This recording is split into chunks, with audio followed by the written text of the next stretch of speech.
ভাই আইফোন আমার কিনতে মন চাই। বাবার একদিন বলছিলাম, বাবা আমার একটা আইফোন কিনে দিবা। বাবা আমার দিকে তাকিয়ে বলতেছে, বাবা তোর একটা ফোন কিনে দিতে খুব ইচ্ছা করে, কিন্তু আমি 400-500 টাকা কামাই করি, রিক্সা চালাই, তোর আইফোন কিভাবে কিনে দেই? ভাই কথাগুলা আমার জন্য বলতেছি না, আমার মতন হাজারো মধ্যবিত্ত ছেলে আছে তাদের জন্য বলতেছি।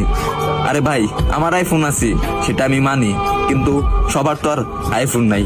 কিছু পোলাপান আছে নতুন নতুন শার্ট পরে, নতুন নতুন প্যান্ট পরে, নতুন নতুন সানগ্লাস পরে, 2 দিন পরে পরে আইফোন পাল্টায়।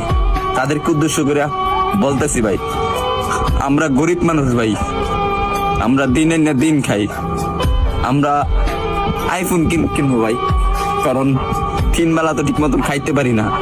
পরে হঠাৎ একদিন বাবা কষ্ট করে প্রতিদিন 100 টাকা করে জমায়া একদিন আমাকে 14,000 টাকা দিল।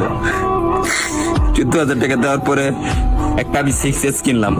6S কেনার পরে আমি ভিডিও শুরু করলাম। ভিডিও শুরু করে এই যে ভিডিও দিতেছি আপনাদেরকে, হয়তো আপনারা ভাবেন যে আমি কথাগুলা বলি লাইক ভিউ পাওয়ার জন্য। না রে ভাই, সবার জীবনে একটা কষ্টের একটা গল্প থাকে, কাহিনী দেখে, আর আমি যেগুলা বলি রে ভাই এগুলা বাস্তবই বলি। তারপরে ভিডিও করতেছি, আর এখন যখন ভিডিও করতেছি ভালো একটা পজিশনে যাইতেছি, একদিন আব্বুরে বললাম, আব্বু তুমি এই ফোনটা দিছো না, এই ফোনের টাকা একদিন আমি এই টিকটক থেকে তোমাকে ব্যাগ দেবো।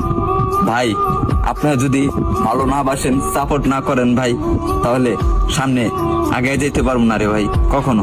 আপনারা একটু ভালোবাসা দেন, তাহলে আমি একদিন অনেক বড় হবো ভাই।